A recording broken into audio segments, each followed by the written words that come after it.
ভাইজান ভাইজান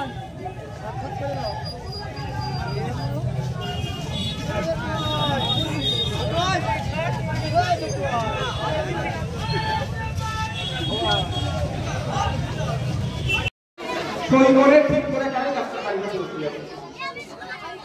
ভোটার কার্ডের এক নাম বলুন না, কারো নাম মোল্লা আব্দুল করিম, মোল্লা মোহাম্মদ আব্দুল করিম কারো নাম। ভোটার কার্ডে মোল্লা মোহাম্মদ আব্দুল করিম, আধার কার্ডে আব্দুল করিম মোল্লা মোহাম্মদ, প্যান কার্ডে মোহাম্মদ আব্দুল করিম মোল্লা।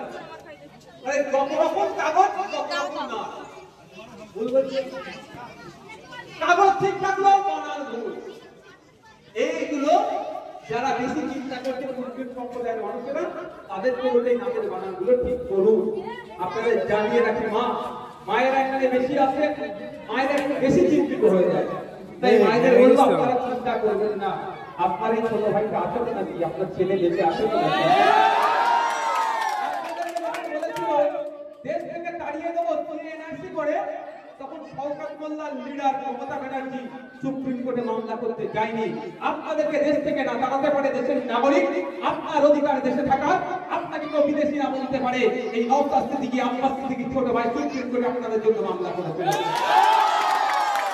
আপনাদের মাদ্রাসা মসজিদ কবরস্থান ওয়াকফ সংশোধনী আইনের মাধ্যমে কেড়ে নেওয়ার চেষ্টা যখন করছে, তখন শওকত মোল্লার নেতা অভিষেক ব্যানার্জি মামলা করেনি।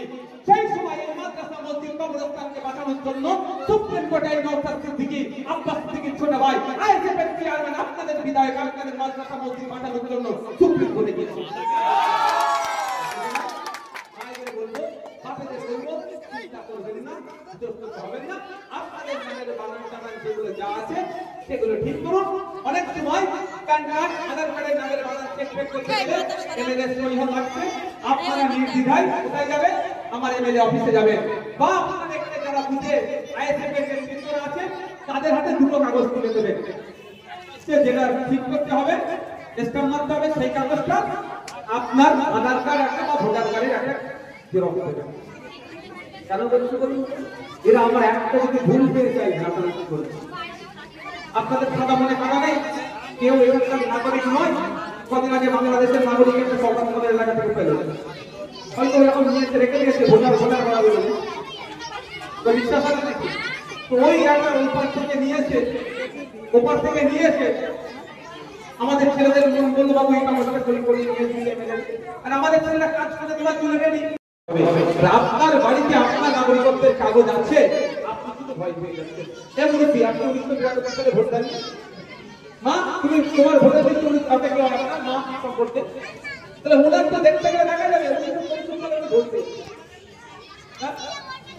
আজকে আপনারা আমার কাছ থেকে দেশের নাগরিকের সার্টিফিকেট চাইতে বিজেপি, যে বিজেপির পূর্বপুরুষেরা ব্রিটিশদের দালালি করেছিল, আর আপনার আমার পূর্বপুরুষেরা দেশকে স্বাধীন করার জন্য জীবন দিল, ওই দালাল যখন ছিল ওরা আমাদের কাছ থেকে নাগরিকত্বের সার্টিফিকেট নেবে। ওই বড় বড়দের কথায় আমরা ভয় পেয়ে যাবো? আমার আমার দাদু দাদুরা দেশের জন্য লড়াই করেছিল, জীবন দিয়েছে, বিনয় বাদল দিয়েছে, ফুরফুরার পীর আবু বকর, গান্ধীজি, মাতঙ্গিনী হাজরা, শহীদ ক্ষুদিরাম থেকে শুরু করে সব আমাদের পূর্বপুরুষ, তারা দেশের জন্য জান দিয়েছে। আমাদের কাছ থেকে আবার সার্টিফিকেট নেবে, আর ওদের পূর্বপুরুষদের কইনি ব্রিটিশদের গুলামি করেছে, ব্রিটিশদের জুতো ছেড়েছে, ওরা আমাদের নাকি সার্টিফিকেট, ওদের কাছ থেকে সার্টিফিকেট মাথা তুলে মাথা হেড করার কোনো জায়গা নেই। আপনারা বলুন, এক বিধায়ক আলাদা 293টা আমার সাথে থেকে উঠতে পারছে? আমার হাতে সংবিধান আছে, কারো বাবার দয়াতে